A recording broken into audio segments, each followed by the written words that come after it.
High friends, hope you are doing well. আজ তোমাদের পড়াবো ভার্ব বা ক্রিয়া। ভার্ব কাকে বলে? যে শব্দ দ্বারা কোনো কাজ, ঘটনা বা অবস্থা প্রকাশ পায় তাকে ভার্ব বা ক্রিয়া বলে। সহজভাবে বললে, মানুষ, পশু বা বস্তুর কোনো কাজ করছে, করেছে বা করবে, সেই কাজ বোঝানোর জন্য যে শব্দ ব্যবহৃত হয় তাকে ভার্ব বা ক্রিয়া বলে। ভার্বের উদাহরণ: খাওয়া, ইট; দৌড়ানো, রান; পড়া, রিড; লেখা, রাইট; ঘুমোনো, স্লিপ; হাসা, লাফটার।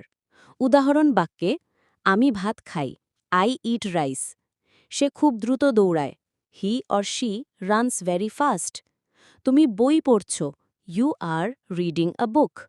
ভার্বের বৈশিষ্ট্য: ভার্ব ছাড়া কোনো বাক্য সম্পূর্ণ হয় না।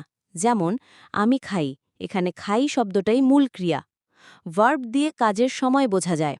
বর্তমান, প্রেজেন্ট, আমি খাই, আই ইট; অতীত, পাস্ট, আমি খেয়েছিলাম, আই হ্যাড ইটেন; ভবিষ্যৎ, ফিউচার, আমি খাবো, আই উইল ইট।